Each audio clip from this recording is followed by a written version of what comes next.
ပထမဆုံးအနေနဲ့ Google တို့မို့ Chrome ထဲဝင်မယ်လို့ရှိရင်ကျွန်တော်တို့ Google Gemini ဆိုမှစရေးပါမယ်ရေးပြီးလို့ရှိရင် website ထဲကို click နှိပ်ပြီးတော့ကျွန်တော်ကိုယ့်ရဲ့ Gmail နဲ့ login ဝင်ရပါမယ်ပထမဆုံးအနေနဲ့ create email ကိုရွေးမယ်ပြီးလို့ရှိရင်အပေါင်းကိုနှိပ်ပြီးလို့ရှိရင် upload file တွေကကိုလုံးမယ်ကိုယ့်ရဲ့တပ်ပုံကိုတစ်ချက်နှိပ်မယ်ပေါ့နော်Okay ကျွန်တော်တို့ပုံရွေးပြီးလို့ရှိရင်ဒီမှာကျွန်တော်တို့စာရေးမယ်ပေါ့နော်ကိုကဒီမှာကြိုက်လို့ရေးလို့ရတယ်ကျွန်တော်ဒီမှာကျတော့ဒီကိုရှင်ပြေလို့ရေးလိုက်ရပေါ့နော်ကျွန်တော်ရှင်ပြေလို့ဒီတပ်ပုံကိုspin ပုံစံပြောင်းခိုင်းလိုက်ရပေါ့နော်အဲ့မှာကျွန်တော်ကျတော့ spin ပုံစံအများကြီးရှိရအဲ့ဒါနဲ့ကျွန်တော်ကျတော့ဘေးကယူလေးဆိုရင် ChatGPT မှာတောင်းမိပြီးတော့ ATM နဲ့တစ်ခုနဲ့ဆန်လိုက်ရပေါ့နော်ကျွန်တော်ကိုကမသိဘူးဆိုလို့ရှိရင်တော့ ChatGPT မှာမေးလို့ရလို့ TikTok မှာကြည့်ပြီးတော့ spin ပုံစံတွေပေါ့နော်အမျိုးမျိုး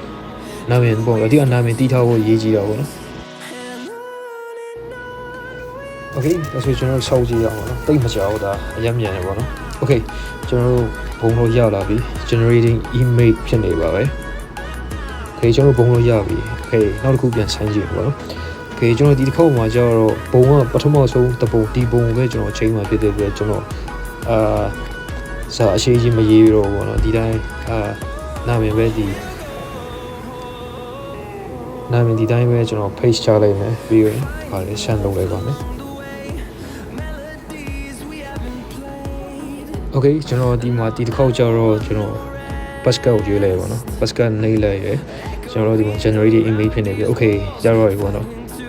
ရမ်းမြန်တယ်ကျွန်တော်နောက်တစ်ခုပြန်ရွေးကြည့်မယ်နောက်တစ်ခုကျတော့ဒီထဲကနေကျွန်တော်ဘာရွေးရင်ကောင်းမလဲ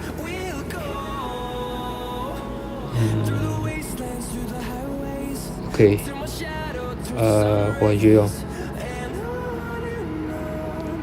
နာမည်ကျတော့ကိုကြိုက်တာနော်ကိုအရှင်ပြင်မဲ့ဟာကိုကြိုက်တဲ့ဟာရွေးလို့ရရပါတော့ဒီမှာကျွန်တော်ရွေးလိုက်မယ် Okay ကျွန်တော် page ပဲချလိုက်ပါတော့အလွယ်နည်းပေါ့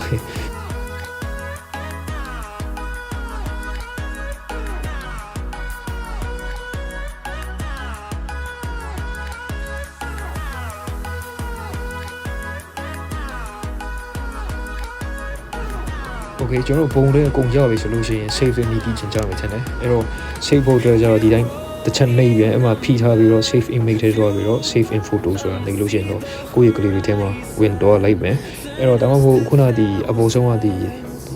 download button ကိုနှိပ်ပြီးတော့လေကျွန်တော်တစ်ဆင့် save လုပ်ရတယ်ပေါ့နော် Okay အားလုံးပဲရှင်းပြီးကြပါစေမရလို့ရှိရင်ကျွန်တော် comment ပါပါနော် See you